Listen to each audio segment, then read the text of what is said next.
All right, strap in, everybody. Today we're going deep on a scam that's been hitting the headlines and cleaning out bank accounts left and right. Digital arrest fraud. That's the one. And I know, you hear about scams all the time, but This one's a doozy. oh, it is. This one's got teeth. Even a textile baron, someone you'd think would know better, Lost a fortune. like 70 million rupees Yeah. gone, just like that. It's scary how the scam really plays on fear, you know? Fear of getting in trouble with the law. Exactly, like a fear we all have. Oh, absolutely. Imagine this. Your phone rings, right? Mm-hmm. And it's someone saying they're from the CBI. Go to the police. And they start throwing these accusations at you, like Money laundering. human trafficking. Like a whole 9 yards. You're in a full-blown panic. Like, how did I even end up in this mess? And that's the panic they use. They exploit it. Agencies like the Enforcement Directorate and the CBI are getting more attention. So these threats feel real. Very real.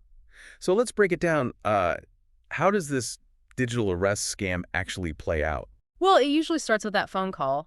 Someone pretends to be from some authority. Like the CBI. Yeah, the police.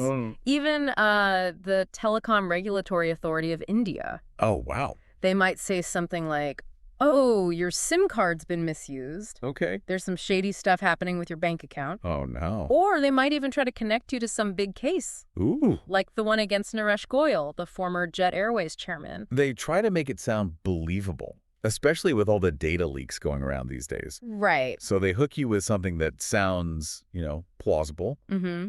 But then how do they turn up the heat? That's when they try to get you on a video call. Oh, wow. WhatsApp, Skype, something like that. Okay. And to make it seem even more legit, Yeah. some of them, they actually wear uniforms. No way. They'll even set up a fake police station background. It's like they're really putting on a whole production. Oh yeah, they're committed to the con. Committed is an understatement. But that's all just for show. The real pressure tactic is the accusations. Okay, so what do they do? They bombard you, throw legal jargon around, show fake arrest warrants. Oh, my God. Some even stage like a digitally manipulated Supreme Court hearing. They pull out all the stops. Anything to make you believe you're in deep trouble. And while they're doing all this, what are they telling you to do? Stay on the call. Okay. Don't talk to anyone else. Uh-huh. And pay a settlement fee. To avoid getting arrested right then and there. Exactly. It's like a digital hostage situation. Basically. It's a pressure cooker designed to make you act without thinking. And it's working. Sadly, yes. Our sources have stories of people losing a ton of money. It's heartbreaking. Like there was this atomic energy scientist from Indore. Oh, I read about that. Lost over 71 lakh rupees. 71 lakh. They said he was involved in money laundering and human trafficking. And the documents they showed him? So realistic. Forged, of course. Incredible. Then there's SP Oswald, remember? The textile baron we talked about earlier. Lost a massive 7 crore rupees. After they showed him a completely made-up Supreme Court hearing. Unbelievable. And it's not just high-profile folks either. No, not at all. We also found a case of a retired professional from Charkant. Oh, right. They took him for over 10 lakh rupees. Saying he was caught up in the Jet Airways money laundering case. It shows you anyone can be a target. Absolutely. Doesn't matter who you are, these scammers are smooth. So why is this scam so effective? It's a good question. What makes people fall for it? Hook, line, and sinker. Well, like we said, they play on that primal fear. Fear of getting into legal trouble. Right, but it goes deeper than that. They're taking advantage of the fact that in this digital world, We're all a little vulnerable. yeah, with all these data leaks and information getting compromised all the time. So when they know your details, it feels real. Too real. It's not just fear then. Mhm. It's also this loss of trust in the digital world. Right. We hear about data breaches and identity theft constantly. So it feels like anyone could be next. Exactly. And these scammers are pros at creating a story that feels both personal and urgent. They make you feel like you're trapped, And you need to act now. desperate for a way out. And in that panic, you're not thinking straight. You just want the problem to disappear. And they offer you a solution. Pay them, and it all goes away. It's a classic psychological trap. It's just insidious. It really is. Yeah. It's this perfect storm of manipulation, tech savvy, and the fact that most of us feel vulnerable online. After hearing all this, I'm feeling a bit vulnerable myself. I get it. But like they say, knowledge is power. Absolutely. So let's talk about how to protect ourselves. Okay. PM Modi, in his Man Ki Baat address, gave some great advice. Stop, think, and take action. It's simple but powerful. It really is. It reminds us to pause, take a breath. Don't let fear control us. Exactly. So rule number 1, Okay. No legitimate authority will ever demand money or personal information over the phone. Ever. If someone threatens you with arrest and demands payment, it's a scam. Slam that phone down. Hang up immediately. Immediately. And if you have even a sliver of doubt, verify. Yes. Find the agency's real contact info. Don't rely on what the caller gives you. Exactly. And here's a big one. Okay. Trust your gut. If it feels wrong? It probably is. Absolutely. We often have that inner voice telling us something's off. Don't ignore it. Please don't. These are some great tips for when you're in the thick of it. Right? But what about before the call even happens? Good point. What can we do to protect ourselves beforehand? We need to be really careful about what we share online. Okay. Be aware of those data leaks, check your privacy settings on social media, and think twice before clicking links or downloading stuff from sources you don't know. So it's about building good digital hygiene. Exactly. But let's be real, even with the best habits. Anyone can be targeted. So what should you do if you find yourself on one of these calls? Stay calm and gather any evidence you can. Like what? Take screenshots of the video call, record the audio if you can, Okay. and most importantly, report it. Where do you report it? The National Cybercrime Reporting Portal is great. What's the website? It's cybercrime.gov.in. Okay, got it. You can also call the helpline, What's the number? 1930. So report. Exactly. Got it. You know, it's really unsettling to think that someone like S.P. Oswald, a businessman, could fall victim to this. If it can happen to him. It can happen to anyone, really. It makes you wonder about the role technology plays in all this. Yeah, it's a great point.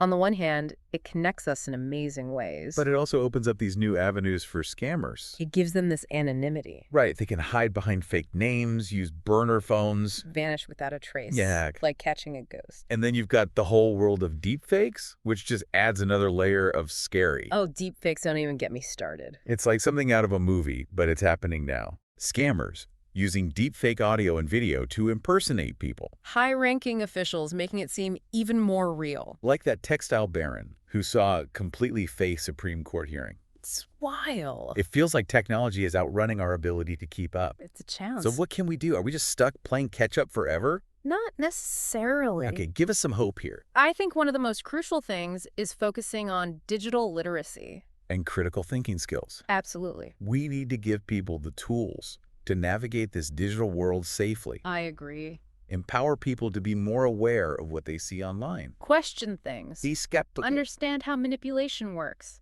I like to think of it as digital self-defense. That's a good way to put it. Like teaching people to spot the red flags, Yeah. how to verify information. Exactly how these scammers operate. But it's not just the technical stuff, right? No. It's also about having that healthy skepticism. Trust but verify. Mhm. Encourage people to ask questions. Don't be afraid to say, wait a minute, this doesn't feel right. Exactly. So how do we actually make this happen? It's going to take a multifaceted approach.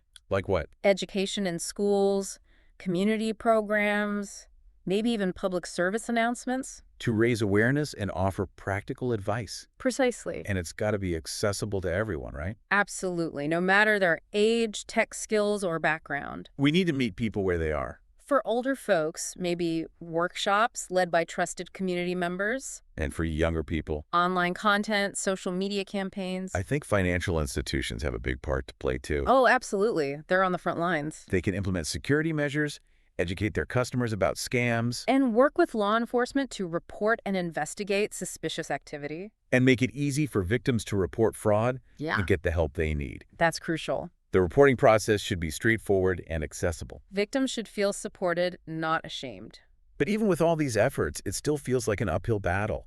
The scammers are always coming up with new tricks. It's a constant game of cat and mouse. So we need law enforcement, cybersecurity experts, and tech companies all working together. Sharing information, developing new strategies. It's a shared responsibility then. It is. We all have a role to play in protecting ourselves and our communities. Education, awareness, technology, collaboration. It's a lot.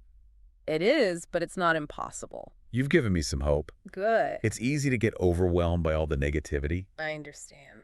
but knowing we can take action is empowering. We're not powerless. We can fight back That's the spirit. Knowledge is power. by understanding these threats and talking about them. We can make a real difference. Well, speaking of sharing knowledge, Yes. it's time to wrap up part 2 of our deep dive into digital arrest fraud. Okay. But don't worry, we'll be back soon with Part 3 We'll go even deeper into the psychology these scammers use. and how we can build up our resilience against them. And we're back for the final part of our deep dive into digital arrest fraud. We've talked about how these scams work, the damage they can do. And now it's time to look at the psychology behind it all. Exactly.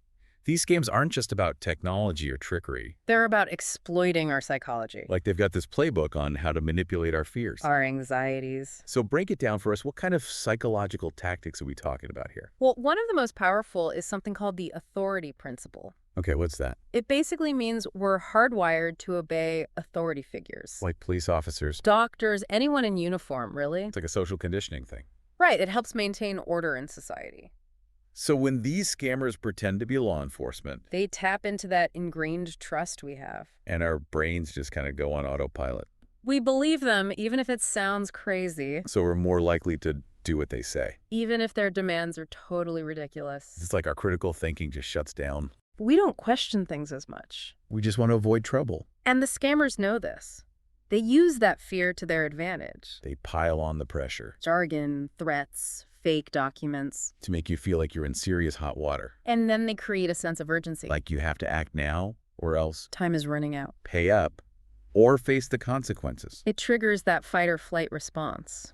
You're not thinking clearly. You just want to escape the threat. And that's when they offer their solution. Pay us, and the problem disappears. It's a psychological trap. A well-calculated one. It's disturbing how effective it is. It is. They prey on our fears, our trust, our emotions. It makes you feel a bit powerless. I understand. It's easy to feel overwhelmed. But like we've been saying, knowledge is power. The more we understand these tactics, The better we can defend against them. yeah. So how do we build that resilience? How do we protect ourselves from these psychological attacks? Give us the tools. Well, first, accept that anyone can be a target. Don't think you're too smart to be scammed. These criminals are good. They can fool anyone. So never let your guard down completely. Question everything, especially calls or messages from authority figures. Don't take anything at face value. Verify, verify, verify. We talked about that before, but it's worth repeating. Use official sources to confirm information. And if you ever feel pressured or rushed, That's a big red flag. real authorities don't operate like that. Take your time, assess the situation. Don't let fear make your decisions. And remember, you have the right to remain silent. You don't have to answer their questions. You don't have to give them any personal info over the phone. You're in control. You can end the call. Report it to the authorities if you need to. And if, even after all this, we do fall victim to a scam, It's important not to blame yourself. these scams are designed to be convincing. Shame and guilt don't help. Focus on reporting the crime, getting support. Learning from the experience. It's tough, but the more we know about these tactics, The better prepared we'll be. knowledge is definitely power in these situations. It really is. By talking about these scams, we're making a difference, Sharing this knowledge is key. creating a safer digital world for everyone. Well, that wraps up our deep dive into digital arrest fraud. I hope this has been helpful. We've covered a lot of ground, From how these scams operate to the psychology behind them. and what we can all do to stay safe. Stay vigilant, stay informed, and never be afraid to question what you see online. Until next time, everyone, stay safe out there.